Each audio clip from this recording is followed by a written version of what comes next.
టీచర్ల బదిలీలకు సంబంధించి జనగణనలో పాల్గొనే వారికి 2027 మార్చి వరకు వద్దన్న కేంద్రం. 80% ఉపాధ్యాయులు జనగణన విధుల్లోనే. జూలైలో స్థానచలనం జరపాలంటున్న సంఘాలు. సో మనం చూసుకుంటే రాష్ట్రంలో ఉద్యోగుల బదిలీలపై ప్రభావం నిషేధం ఎంత ఎత్తివేసినా ఉపాధ్యాయుల స్థానచలనం వ్యవహారం మాత్రం సంక్లిష్టంగా మారింది. జనగణన మొదలు కానుండడం 70-80% మంది టీచర్లు ఈ విధుల్లో పాల్గొంటూ ఉండడంతో బదిలీలపై అయోమయం నెలకొంది. మొదటి దశ జనగణన మే 11 నుంచి 9 వరకు జరుగుతుంది. అంటే ఈ మధ్యకాలంలో బదిలీలకు అసలే వీల్లేదు. కేంద్ర హోంశాఖ మాత్రం 2027 మార్చి వరకు జనాభా లెక్కలో పాల్గొంటున్న వారిని బదిలీ చేయొద్దని స్పష్టమైన ఆదేశాలు ఇచ్చింది.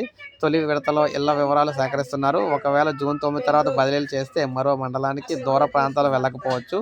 నిబంధనల ప్రకారం ఇళ్ల గణాంకాల్లో పాల్గొనే వారే 2027 ఫిబ్రవరి 1 నుంచి మార్చి వరకు నిర్వహించే తుది విడత జనగణన చేయాల్సి ఉంటుంది. దాంతో బదిలీలు చేస్తే ఇబ్బంది తలెత్తుందని విద్యాశాఖ అయితే అంటుంది.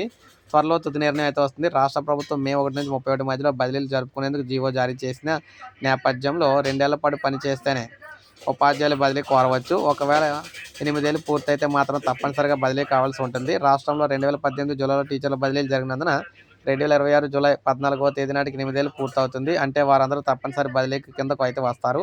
2024 జూన్లో స్థానచలనం అయిన వారు ఆసక్తి ఉంటే బదిలీ ప్రక్రియలో పాల్గొనవచ్చు. ఎక్కువ మంది ప్రయోజనం పొందాలంటే జూలైలో బదిలీలతో పాటు పదోన్నతులు కల్పించాలని ఉపాధ్యాయ సంఘాలు అయితే నేతలు కోరుతూ ఉన్నారు.